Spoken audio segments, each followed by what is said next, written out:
Now, China is doubling down on its retaliation for the U.S. House Speaker Nancy Pelosi's visit to Taiwan. The trip enraged Beijing, which is conducting several days of air and naval drills around Taiwan in response.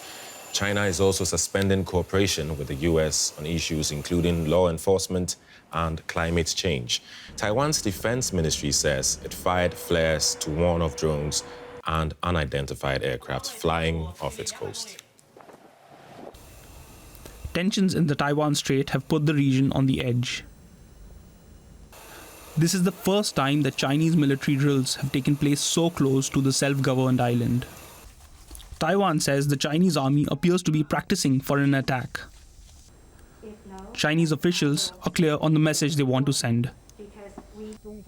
Our military exercises have been conducted in an open, transparent and professional manner and are in line with the domestic law, international law and international practice. The drills are aimed at issuing a warning to the perpetrators and punishing the Taiwan independence secessionist forces. China sees Taiwan as a breakaway province, and visits to the island by foreign officials like U.S. House Speaker Nancy Pelosi as an affront to its sovereignty. As a consequence, China is now also suspending cooperation with the U.S. on issues including law enforcement and climate change. The U.S. Secretary of State addressed the issue during his visit to the Philippines, which is a key stakeholder in the region. We should not hold hostage cooperation on matters of global concern because of differences between our two countries. Others are rightly expecting us to continue to work together on issues that matter to the lives and livelihoods of their people, as well as our own.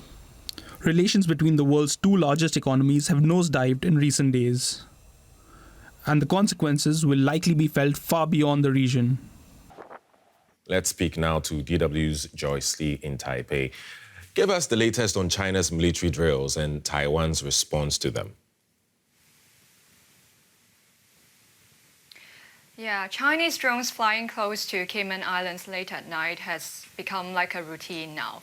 And this morning, several Chinese warplanes and warships crossed the Taiwan Strait median line again.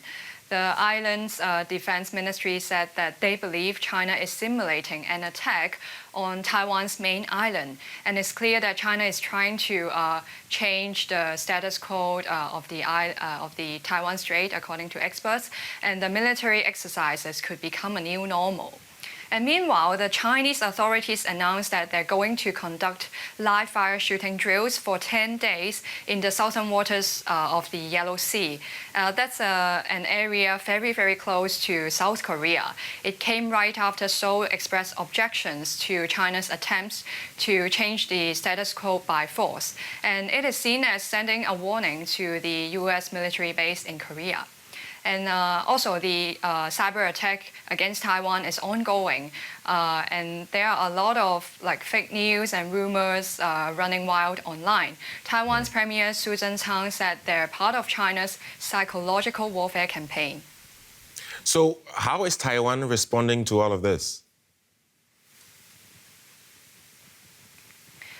Well, I know some expat groups and multinational firms have started to discuss evacuation plans. But for, most of the local Taiwanese people, they grew up living with China's threat. So life goes on even during the unprecedented drills. I've talked to a lot of people on the street, and most of them don't believe there will be an immediate war. And some told me that they feel more disgusted than scared by China's bully. And people are quite concerned about the economic impact if it becomes a new normal in the coming years. If China further isolates Taiwan, it could disrupt Taiwan's economy and drive up inflation. So you mentioned that this could be the new normal. When we say this, what are we saying? How long could this go on for?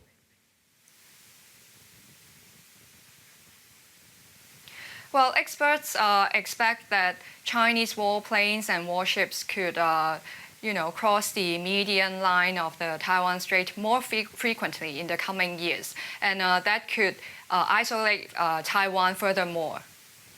Okay. Thank you, Joyce Lee in Taipei.